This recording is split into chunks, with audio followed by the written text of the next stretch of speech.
Hello everyone. Today we are moving through the second module of Indian financial market, that is regarding primary market.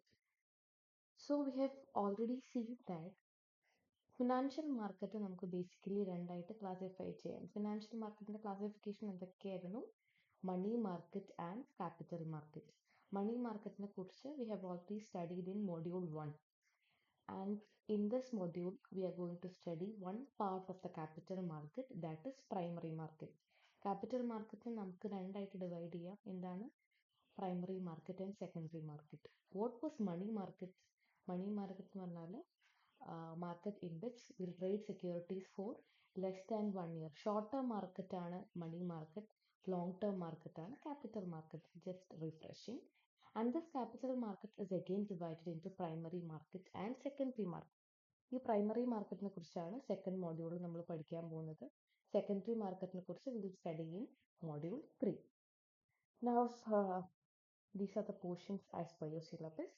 First, we'll see what is a primary market.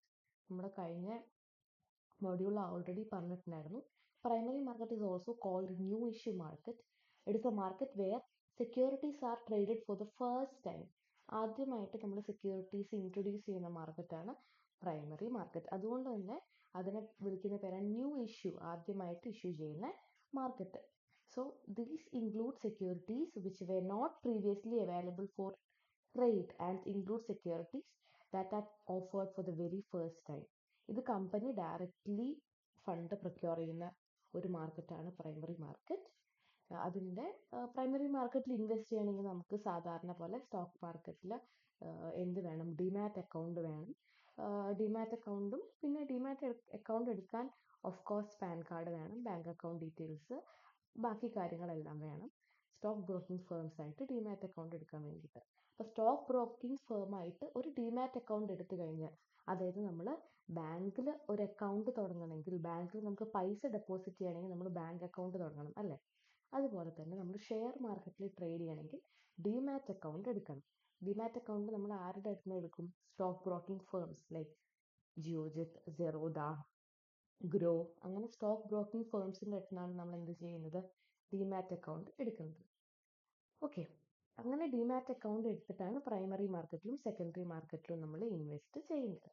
The major functions of primary market are origination, underwriting and distribution. അതിനെക്കുറിച്ച് നമ്മൾ പഠിക്കും വരുന്ന പാർട്ടിൽ. Now about the features of primary market. Already പറഞ്ഞ കാര്യങ്ങളാണ്. First ടൈമാണ് പുതിയ securities ആണ് ഇഷ്യൂ ചെയ്യുന്നത്. കമ്പനീസിന് പൈസ സ്വരൂപിക്കാൻ വേണ്ടിയിട്ട് സഹായിക്കും. That is it helps in raising money from investors. Investors ആണല്ലോ പൈസ ഡെപ്പോസിറ്റ് ചെയ്യുന്നത്. ആൻഡ് പ്രൈമറി മാർക്കറ്റിൽ ഡയറക്റ്റ് ട്രാൻസാക്ഷൻ ആണ്, അതായത് കമ്പനിയും ബയേഴ്സും തമ്മിൽ, ഇൻവെസ്റ്റേഴ്സും തമ്മിൽ ഡയറക്റ്റ് ട്രാൻസാക്ഷൻ ആണ്. റെഗുലേഷൻ, ആര് പറഞ്ഞ regulation? SEBI, Securities and Exchange Board of ഇന്ത്യയാണ് ക്യാപിറ്റൽ മാർക്കറ്റിന്റെ റെഗുലേറ്റർ. സെബി പറഞ്ഞ റെഗുലേഷൻസ് ഫോളോ ചെയ്യണം. ആൻഡ് യൂഷ്വലി നമുക്കൊരു സാധനം ഇഷ്യൂ ചെയ്യണമെങ്കിൽ അതിന് പ്രൈസ് ഫിക്സ് ചെയ്യണം അല്ലേ? പ്രൈസ് ഫിക്സ് ചെയ്യുന്ന പ്രോസസ്സ് ഇപ്പം യൂഷ്വലി ബുക്ക് ബിൽഡിംഗ് പ്രോസസ്സിലൂടെയാണ് പ്രൈസ് ഫിക്സ് ചെയ്യുക. എന്താ ബുക്ക് ബിൽഡിംഗ് എന്നുള്ളത് പറയാം. ഇവിടെ ട്രേഡിംഗ് ഇല്ല, ഇൻവെസ്റ്റിംഗ് ഉള്ളൂ. ട്രേഡിംഗ് എവിടെയാണുള്ളത്? സെക്കൻഡറി മാർക്കറ്റിലാണ് ഉള്ളത്. ട്രേഡിംഗ് എന്ന് പറഞ്ഞാൽ നമ്മൾ വാങ്ങുകയും വിൽക്കുകയും നിരന്തരമായിട്ട് ചെയ്യുന്നതാണ് ട്രേഡിംഗ്. ആൻഡ് ഇൻവെസ്റ്റിംഗ് എന്ന് പറഞ്ഞാൽ കുറച്ച് ലോങ് ടേമിലേക്ക് നമ്മൾ പൈസ ഡെപ്പോസിറ്റ് ചെയ്യുന്നതാണ് investing. Hope you know the difference between trading and investing. ഇവിടെ ബോത്ത് ഇൻഡിവിജ്വൽസ് ആയിട്ടും ഇൻസ്റ്റിറ്റ്യൂഷണൽ ഇൻവെസ്റ്റേഴ്സ് എന്ന് പറഞ്ഞാൽ ഇൻസ്റ്റിറ്റ്യൂഷൻസ്, ഇപ്പോൾ SBI പോലുള്ള ഇൻസ്റ്റിറ്റ്യൂഷൻസ്, അങ്ങനത്തെ ഇൻസ്റ്റിറ്റ്യൂഷൻസിനും രണ്ടുപേർക്കും എന്ത് ചെയ്യാം? ഈ പ്രൈമറി മാർക്കറ്റിൽ ഷെയർ അല്ലെങ്കിൽ അതർ സെക്യൂരിറ്റീസ് വാങ്ങാം. So these are the major features of primary market. ഈ പ്രൈമറി മാർക്കറ്റും സെക്കൻഡറി മാർക്കറ്റും തമ്മിൽ ഡിഫറൻസ്, നമുക്ക് മെയിൻ ഡിഫറൻസ് അറിയാം. പ്രൈമറി മാർക്കറ്റിൽ ഫസ്റ്റ് ടൈമാണ് സെക്യൂരിറ്റീസ് ഓഫർ ചെയ്യുന്നത്. ഈ പ്രൈമറി മാർക്കറ്റിൽ ഓഫർ ചെയ്യുന്ന സെക്യൂരിറ്റീസ് ആണ് എവിടെ ട്രേഡ് ചെയ്യുന്നത്? സെക്കൻഡറി മാർക്കറ്റിൽ ട്രേഡ് ചെയ്യുന്നത്. അപ്പോൾ ഓൾറെഡി ഇഷ്യൂഡ് സെക്യൂരിറ്റീസ് ആണ് സെക്കൻഡറി മാർക്കറ്റിൽ ഉണ്ടാവുക. അതുകൊണ്ട് തന്നെ secondary market is also called after market or share market. Here primary market is also called NIM, new issue market. ഇവിടെ mainly IPO, initial public offering and follow on public offering, അതെന്താണെന്ന് പറയും, അതാണ് ഇവിടെ include ചെയ്യുന്നത്. അത് അടുത്ത സ്ലൈഡിൽ നമ്മൾ പറയും. ഇവിടെ ഷെയർ, ഡെറിവേറ്റീവ്സ്, അതൊക്കെയാണ് നമ്മൾ ട്രേഡ് ചെയ്യാണ് മെയിൻലി ഇവിടെ ചെയ്യുന്നത്. ഇവിടെ this is between direct trade ആണ് ബിറ്റ്വീൻ കമ്പനി ആൻഡ് ഇൻവെസ്റ്റേഴ്സ്. ഇത് ട്രേഡിംഗ് ബിറ്റ്വീൻ ഇൻവെസ്റ്റേഴ്സ് അങ്ങോട്ടും ഇങ്ങോട്ടുമാണ് ട്രേഡ് ചെയ്യുന്നത്. ആൻഡ് ഇവിടെ ഒരു വട്ടം മാത്രമേ നമുക്ക് ഇൻവെസ്റ്റ് ചെയ്യാൻ പറ്റൂ. ഇവിടെ എത്ര തവണ വേണമെങ്കിലും ഇൻവെസ്റ്റിങ്ങും ട്രേഡിങ്ങും ഒക്കെ ചെയ്യാം. ഇവിടെ ഡയറക്റ്റ്ലി ആണ് ബിറ്റ്വീൻ കമ്പനി ആൻഡ് ഇൻവെസ്റ്റേഴ്സ്. ഇവിടെ ഇൻവെസ്റ്റേഴ്സ് ദംസെൽവ്സ് ആണ്. ഇവിടെ മെയിൻ ബെനിഫിഷ്യറി കമ്പനിയാണ്. ഇവിടെ ഇൻവെസ്റ്റേഴ്സ് അവർ തന്നെയാണ്. നമ്മൾ യൂഷ്വലി ഒരു കമ്പനിയിൽ ഇപ്പം നമ്മളിപ്പം ഒരു കമ്പനി പുതിയതായിട്ട് പ്രൈമറി മാർക്കറ്റിൽ വന്നു, അത് നല്ലതാണോ എന്ന് നമ്മൾ നോക്കുന്നത് ആ കമ്പനി പ്രോസ്പെക്ടസ് ഇഷ്യൂ ചെയ്യും. നിങ്ങൾ കമ്പനി അഡ്മിനിസ്ട്രേഷനിൽ പഠിച്ചിട്ടുണ്ട്. പ്രോസ്പെക്ടസ് എന്ന് പറഞ്ഞാൽ ഒരു കമ്പനീൻ്റെ ഡീറ്റെയിൽസ് കൊടുക്കുന്ന സാധനങ്ങളാണ്. ആ കമ്പനിയുടെ പ്രോസ്പെക്ടസ്, പിന്നെ അതുപോലെ തന്നെ പബ്ലിസിറ്റി ഒക്കെ നോക്കിയിട്ടാണ് ഇവിടെ ഇൻവെസ്റ്റ് ചെയ്യുക. ഇവിടെ ഒരുപാട് ടൂൾസ് ഉണ്ട്. മാനേജ്മെന്റ് അക്കൗണ്ടിങ്ങിലൊക്കെ നിങ്ങൾ പഠിക്കും. Price earning ratio, price to book ratio എന്നൊക്കെ പറഞ്ഞ ഒരുപാട് റേഷ്യോസ് ഉണ്ട്. ആ റേഷ്യോസിന്റെ ബേസിലാണ്. ആ റേഷ്യോസ് ഒക്കെ നിങ്ങൾക്ക് എങ്ങനെ കിട്ടും? നിങ്ങൾക്ക് ഒന്ന് ജസ്റ്റ് ഗൂഗിൾ ചെയ്താൽ മതി. ഇപ്പോൾ ടാറ്റ മോട്ടോഴ്സിന്റെ പി റേഷ്യോ കാണണമെങ്കിൽ P ratio of Tata Motors എന്ന് പറഞ്ഞാൽ ഗൂഗിൾ ചെയ്താൽ മതി. അല്ലെങ്കിൽ ഈ ട്രേഡ് ചെയ്യുന്നതിന്റെ ആപ്പ് ഉണ്ടാവും, ആ ആപ്പിന്റെ അകത്ത് നമുക്ക് നോക്കിയാലും കിട്ടും. ഇവിടെ അണ്ടർ റൈറ്റേഴ്സ് ആണ് ഇന്റർമീഡിയറീസ് ആയിട്ട് നിൽക്കുന്നത്. ഇവിടെ ബ്രോക്കേഴ്സ് ആണ്. അണ്ടർ റൈറ്റിംഗ് എന്താണെന്ന് പറയാം. പേർപ്പസ് എന്ന് പറഞ്ഞാൽ ഇവിടെ ക്യാപിറ്റൽ എക്സ്പാൻഷൻ, ഇവിടെ ലിക്വിഡിറ്റിക്ക് വേണ്ടിയിട്ട്, അതായത് പെട്ടെന്ന് ട്രേഡ് ചെയ്യാൻ വേണ്ടിയിട്ട് ആണ് ഇവിടെ യൂഷ്വലി നമ്മൾ സാധനങ്ങൾ ബൈ ആൻഡ് സെൽ ചെയ്യുന്നത്. ഇവിടെ പ്രൈസ് ഫിക്സ് ചെയ്യുന്നത് ഡിമാൻഡ് ആൻഡ് സപ്ലൈ. ഇവിടെ പ്രൈസ് ഫിക്സ് ചെയ്യുന്നത് യൂഷ്വലി ബുക്ക് ബിൽഡിംഗ് എന്ന് പറഞ്ഞ മെത്തേഡിലാണ്. പ്രൈമറി മാർക്കറ്റിൽ പ്രത്യേകിച്ച് ഓർഗനൈസേഷൻ സെറ്റപ്പ് ഇല്ല. ഇവിടെ ഓർഗനൈസേഷൻ പ്രസൻസ് ഉണ്ട്. എന്താണ്? സ്റ്റോക്ക് എക്സ്ചേഞ്ച് ആണ് secondary market. Rules and regulations രണ്ടിലും റൂൾസ് ആൻഡ് റെഗുലേഷൻസ് ഇഷ്യൂ ചെയ്യുന്നത് സെബി ആണ്. പിന്നെ കൂടാതെ ഇവിടെ കമ്പനീൻ്റെ റൂൾസ് ആൻഡ് റെഗുലേഷൻസും കൂടെ കുറച്ച് നോക്കും. ഇവിടെ മെയിൻലി ഇൻവെസ്റ്റേഴ്സിനെയും ബ്രോക്കേഴ്സിനെയും സെബീൻ്റെയാണ് കൂടുതൽ ഇമ്പോർട്ടൻസ്. എന്തായാലും രണ്ടിനെയും പ്രൈമറി മാർക്കറ്റിലും സെക്കൻഡറി മാർക്കറ്റിലും ഓരോ റൂൾസ് ഗൈഡ് ചെയ്യുന്നത് സെബി ആണ്. So these the difference between primary and secondary market. വളരെ ഇമ്പോർട്ടൻ്റ് ആണ്. 4 മാർക്ക് ക്വസ്റ്റ്യൻ ഒക്കെ സ്ഥിരം ചോദിക്കുന്ന ഒന്നാണ്. Now let's see the main functions of primary market. 4 main functions ആണ്: origination, propagation, underwriting and distribution. ഇത് എന്തൊക്കെയാണെന്നുള്ളത് നമുക്ക് നോക്കാം. സോ ഒറിജിനേഷൻ മീൻസ് നമ്മൾ പ്രൈമറി മാർക്കറ്റിൽ ഒറിജിനേഷൻ എന്ന് പറഞ്ഞാൽ നമ്മൾ ഒരു കമ്പനി അല്ലെങ്കിൽ ഒരു കമ്പനി ഇഷ്യൂ ചെയ്യുന്ന സമയത്ത് എങ്ങനെ ഇഷ്യൂ ചെയ്യണം, ഇപ്പോഴത്തെ ഇൻവെസ്റ്റ്മെന്റ് ക്ലൈമറ്റ് എന്താണ്, ഇഷ്യൂ ചെയ്താലും നല്ലതാണോ അതോ മോശമാണോ, എത്ര പൈസക്ക് ഇഷ്യൂ ചെയ്യാം, അങ്ങനത്തെ കുറേ ടൈപ്പ് ഓഫ് എപ്പോൾ ഇഷ്യൂ ചെയ്യാം, എത്ര പ്രൈസിന് ഇഷ്യൂ ചെയ്യാം, ഏതൊക്കെ ടൈപ്പ് ഇഷ്യൂ ചെയ്യണം, അങ്ങനെ മൊത്തത്തിൽ ഇവാലുവേറ്റ് ചെയ്യുന്ന പ്രോസസ്സാണ് origination. This is usually done by merchant bankers. Merchant ബാങ്കേഴ്സിന് നമ്മൾ ഇത് ഏൽപ്പിക്കും. മെർച്ചന്റ് ബാങ്കേഴ്സ് എന്ന് പറഞ്ഞ ഒരു ടൈപ്പ് ഓഫ് ഇൻസ്റ്റിറ്റ്യൂഷൻസ് ആണ്. അവരെ ഏൽപ്പിച്ചിട്ട് അവരടുത്ത് പറയും, ഇപ്പം ഫോർ എക്സാമ്പിൾ ഞാനൊരു പുതിയ കമ്പനിയാണ്, എനിക്ക് എന്ത് ചെയ്യണം, ആദ്യമായിട്ട് പ്രൈമറി മാർക്കറ്റിൽ ഇപ്പോൾ സ്റ്റോക്ക് മാർക്കറ്റിൽ ട്രേഡ് ചെയ്യണം, എൻ്റെ കമ്പനിക്ക് സ്റ്റോക്ക് മാർക്കറ്റിൽ പോകണം എന്ന് ആഗ്രഹമുണ്ട്. അപ്പോൾ സ്റ്റോക്ക് മാർക്കറ്റിൽ ലിസ്റ്റ് ചെയ്യപ്പെടണം എന്ന് ആഗ്രഹമുണ്ട്. അപ്പം ഞാൻ ആദ്യം സ്റ്റോക്ക് മാർക്കറ്റിൽ ലിസ്റ്റ് ചെയ്യുന്നതിന് മുന്നേ എവിടെ ഞാൻ ഇൻവെസ്റ്റ് ചെയ്യണം, എവിടെ എൻ്റെ പേര് വരണം, പ്രൈമറി മാർക്കറ്റിൽ വരണം. അപ്പോൾ ആദ്യം തന്നെ ഞാൻ ആരടുത്ത് പോകും, ഒരു മെർച്ചന്റ് ബാങ്കർ അടുത്ത് പോയിട്ട് ഇപ്പോൾ പ്രൈമറി മാർക്കറ്റിൽ യൂഷ്വലി IPO ആണ്, ഇനീഷ്യൽ പബ്ലിക് ഓഫറിംഗിനാണ് യൂഷ്വലി എല്ലാ കമ്പനീസും പോവുക. അതെന്താണെന്ന് പറയാം. എനിക്ക് പ്രൈമറി മാർക്കറ്റിൽ ലിസ്റ്റ് ചെയ്യപ്പെടണം എന്നുണ്ട്, അപ്പം ഇപ്പം കറക്റ്റ് ടൈമാണോ തുടങ്ങിയ കാര്യങ്ങൾ അന്വേഷിക്കാൻ മെർച്ചന്റ് ബാങ്കേഴ്സിൻ്റെ അടുത്ത് ഏൽപ്പിക്കും. Now merchant bankers will evaluate the investment climate prevailing. അങ്ങനെ ഡീറ്റെയിൽ ആയിട്ട് അനലൈസ് ചെയ്യുന്ന പ്രോസസ്സിനെയാണ് നമ്മൾ എന്ത് പറയുന്നത്, ഒറിജിനേഷൻ എന്ന് പറയുന്നത്. It is the process of investigation, analysis and processing of new issue proposals. അങ്ങനെ ഇൻവെസ്റ്റിംഗ് ക്ലൈമറ്റ് ഒക്കെ അനലൈസ് ചെയ്ത് കഴിഞ്ഞിട്ട് അവർ ഇൻവെസ്റ്റ്മെന്റ് ക്ലൈമറ്റ് നോക്കിക്കഴിഞ്ഞു, ടൈം ഫിക്സ് ചെയ്തു, പ്രൈസ് ഫിക്സ് ചെയ്തു. പ്രൈസ് ബുക്ക് ബിൽഡിംഗ് പ്രോസസ്സിലൂടെ ചിലപ്പം ഇൻവെസ്റ്റേഴ്സ് തന്നെ ഫിക്സ് ചെയ്യാം, അല്ലാത്ത രീതിയിൽ ഫിക്സ് ചെയ്യും. ഇതൊക്കെ നോക്കി ഏകദേശം ഒരു ധാരണയാക്കി കഴിഞ്ഞിട്ട് രണ്ടാമത്തെ ഫംഗ്ഷനാണ് വരുന്നത് propagation. So propagation means educating investors about the features of the issue. അതായത് ഇൻവെസ്റ്റേഴ്സിലേക്ക് നമുക്ക് വെറുതെ ടൈമും കാര്യങ്ങളും മാത്രം എന്താ പറയുക ഡിസൈഡ് ചെയ്താൽ മതി പോരല്ലോ, അതിന് ഇൻവെസ്റ്റേഴ്സിനെ കിട്ടണം. ഇതിൽ ആര് ഇൻവെസ്റ്റ് ചെയ്യണം, ഇൻവെസ്റ്റേഴ്സിനെ കിട്ടണം. അങ്ങനെ ഇൻവെസ്റ്റേഴ്സിലേക്ക് ഇത് എത്തിക്കുന്ന ഒരു ടൈപ്പ് ഓഫ് അഡ്വർടൈസിങ് മോഡലാണ് പ്രൊപ്പഗേഷൻ എന്ന് പറയാം. Educating investors about the features of issue and investment opportunities available is called propagation.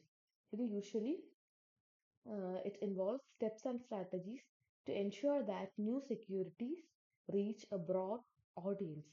And it is done with the help of advertisement, press release, by using social and electronic media.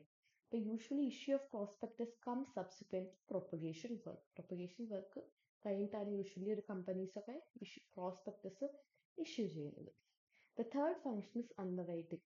ഇപ്പൊ ചില companies under right ചെയ്യും, ചില companies under writing ചെയ്യില്ല. ചില companies directly ഡിസ്ട്രിബ്യൂഷനിൽ പോകും. പക്ഷെ ഒരുവിധം companies ഒക്കെ ഇപ്പൊ ഫോളോ ചെയ്യുന്നത് അണ്ടർ റൈറ്റിംഗ് ആണ്. അണ്ടർ റൈറ്റിംഗ് മീൻസ് ഇത് ചെയ്യുന്നത് അണ്ടർ റൈറ്റേഴ്സ് എന്ന് പറഞ്ഞ കുറച്ച് ആൾക്കാരാണ്. സോ അണ്ടർ റൈറ്റിംഗ് എന്ന് പറഞ്ഞാൽ it is the guarantee of the sale of securities whether investors subscribe it or not. ഒരു കമ്പനി 5 ലക്ഷം രൂപ ക്യാപിറ്റൽ റേസ് ചെയ്യാൻ വേണ്ടിയിട്ട് പ്രൈമറി മാർക്കറ്റിൽ 5 ലക്ഷം രൂപയുടെ ക്യാപിറ്റൽ റേസ് ചെയ്യാൻ വേണ്ടി തീരുമാനിച്ചു. പക്ഷെ 5 ലക്ഷം രൂപ പബ്ലിക് സബ്സ്ക്രൈബ് ചെയ്യണം എന്നില്ല, പബ്ലിക് 5 ലക്ഷം രൂപ ഇൻവെസ്റ്റ് ചെയ്യണം എന്നില്ല. അപ്പം എന്ത് ചെയ്യും കമ്പനി? അണ്ടർ റൈറ്റേഴ്സിനെ അപ്രോച്ച് ചെയ്യും. അണ്ടർ റൈറ്റേഴ്സിനെ അപ്രോച്ച് ചെയ്തിട്ട് എൻ്റെ പബ്ലിക് വാങ്ങിയിട്ടില്ലെങ്കിൽ നിങ്ങൾ ഈ 5 ലക്ഷം രൂപ വാങ്ങണം എന്ന് പറയും. അപ്പോൾ അവർ ഓക്കെ വാങ്ങിക്കാം എന്ന് പറയും. ഗ്യാരണ്ടിയാണ് എന്ത് അണ്ടർ റൈറ്റിംഗ് എന്ന് പറയുന്നത്. It is the contract of guarantee whereby the underwriter agrees to issuing company that they would purchase a certain number of shares. ഈ പ്രോസസ്സിന് ചെയ്യുന്ന ആൾക്കാരാണ് അണ്ടർ റൈറ്റേഴ്സ്. ആരും വെറുതെ ഒന്നും ചെയ്തു കൊടുക്കില്ല. they charge underwriting commission on that. Usually investment banks അല്ലെങ്കിൽ വലിയ ഫിനാൻഷ്യൽ ഇൻസ്റ്റിറ്റ്യൂഷൻസ് ആണ് എന്ത് ചെയ്യുക, അണ്ടർ റൈറ്റേഴ്സ് ആയിട്ട് വർക്ക് ചെയ്യുക. ഇപ്പൊ ഇന്ത്യയിലെ അണ്ടർ റൈറ്റിംഗ് ഇൻസ്റ്റിറ്റ്യൂഷൻസ് എന്ന് പറഞ്ഞാൽ LIC, life insurance, IDBI, IFCI, ICICI, UTI, ഇവരൊക്കെ അണ്ടർ റൈറ്റിംഗ് പ്രോസസ്സ് ചെയ്യും. ഇപ്പോൾ ഒരുപാട് type of under writing agreements ഉണ്ട്. അണ്ടർ റൈറ്റിംഗ് എന്ന് പറഞ്ഞാൽ ഒന്നുമില്ല, കമ്പനിയുടെ ഷെയർസ് അല്ലെങ്കിൽ സെക്യൂരിറ്റീസ് പബ്ലിക് സബ്സ്ക്രൈബ് ചെയ്തില്ലെങ്കിൽ ഇവർ സബ്സ്ക്രൈബ് ചെയ്യാൻ ഏറ്റെടുക്കും. ആ ഒരു ഗ്യാരണ്ടിയാണ് underwriting. there are different types of underwriting. വളരെ ഇമ്പോർട്ടൻ്റ് ആണ് ആൻഡ് വളരെ ഈസിയാണ്. First one is firm underwriting. Firm underwriting എന്ന് പറഞ്ഞാൽ where an underwriter agrees to buy a definite number of shares or debenture in addition to what he has already promised in the underwriting agreement. ഈ agreement ആയിട്ടുള്ള സമയത്ത് promise ചെയ്തതിനെക്കാട്ടും കുറച്ചും കൂടെ വാങ്ങുന്നതാണ് firm അണ്ടർറൈറ്റിംഗ്. Next one is complete underwriting or outright purchase. As the name indicate, ഒരു കമ്പനിയുടെ എല്ലാ ഷെയറും വാങ്ങുന്നതാണ് എന്ത് കംപ്ലീറ്റ് അണ്ടർറൈറ്റിംഗ് എന്ന് പറയുന്നത്. അപ്പൊ അണ്ടർറൈറ്റേഴ്സ് ഇത് വാങ്ങിക്കഴിഞ്ഞിട്ട് അവരും ഫുള്ള് ഇൻവെസ്റ്റ് ചെയ്യില്ല, അവരിത് ആർക്ക് സെല് ചെയ്യും? ഇൻവെസ്റ്റേഴ്സിന് സെല് ചെയ്യും. Third one is partial or stand by undertaking. As the name indicates, ഒരു പാർട്ട് ഓഫ് ദ ഷെയർ മാത്രമേ അത് കമ്പനിയുടെ വാങ്ങുള്ളൂ. Next syndicate undertaking. സിൻഡിക്കേറ്റ് അണ്ടർടേക്കിങ്ങും ജോയിന്റ് അണ്ടർടേക്കിങ്ങും ഏകദേശം ഒരുപോലെയാണ്. ഇതിൽ രണ്ടിലും few underwriting firms form a syndicate jointly to underwrite the issue. Issue വളരെ വലുതാവുന്ന സമയത്ത് ഒരാൾക്ക് അല്ലെങ്കിൽ ഒരു കമ്പനിക്ക് ഇത് ഹാൻഡിൽ ചെയ്യാൻ പറ്റുന്നുണ്ടാവില്ല. അപ്പോൾ കുറച്ചധികം കമ്പനീസ് ഒരുമിച്ച് വന്നിട്ട് വാങ്ങുന്നതാണ് സിൻഡിക്കേറ്റ് അണ്ടർറൈറ്റിംഗ്. ജോയിന്റ് അണ്ടർറൈറ്റിംഗിൽ ഏകദേശം സെയിം കാര്യമാണ് വരുന്നത്. The issuer company itself appoints more than one underwriter to induce burden. ഇവിടെ രണ്ടിനും ഡിഫറൻസ് എന്താണെന്ന് വെച്ചാൽ ഇവിടെ അണ്ടർറൈറ്റേഴ്സ് ഒരുമിച്ചിട്ടാണ് ഒരു ഇത് ഫോം ചെയ്യുന്നത്. ഇവിടെ കമ്പനീസ് ആണ് മോർ ദാൻ വൺ അണ്ടർറൈറ്റേഴ്സിനെ എന്ത് ചെയ്യുന്നത്, റെഡിയാക്കി വെക്കുന്നത്. Okay, next one is sub underwriting. Underwriter ഇതൊക്കെ ഏറ്റെടുത്ത് കഴിഞ്ഞിട്ട് അണ്ടർറൈറ്റർക്ക് തോന്നുന്നത് ഞാൻ ഏറ്റെടുക്കേണ്ടിയിരുന്നില്ല, ഭയങ്കര ബേർഡൻ ആണ് എനിക്കും തോന്നുന്ന സമയത്ത് അണ്ടർറൈറ്റർ അത് ബാക്കിയുള്ളവർക്ക് വീതിച്ചു കൊടുക്കുന്നതാണ് എന്ത്, sub underwriting. So there are 6 types of underwriting. More than this classification ഉണ്ട്, ബേസിക് ആയിട്ടുള്ള ക്ലാസിഫിക്കേഷൻ മാത്രമേ പറഞ്ഞിട്ടുള്ളൂ. Firm, complete, partial, syndicate, joint and sub underwriting. ഇനി നമുക്ക് ലാസ്റ്റ് ഫംഗ്ഷൻ നോക്കാം, distribution. Distribution is the sale of newly issued securities to the prospective investors. Distribute ചെയ്യാ securities, അത്രേ ഉള്ളൂ. Okay. Usually performed by brokers and dealers.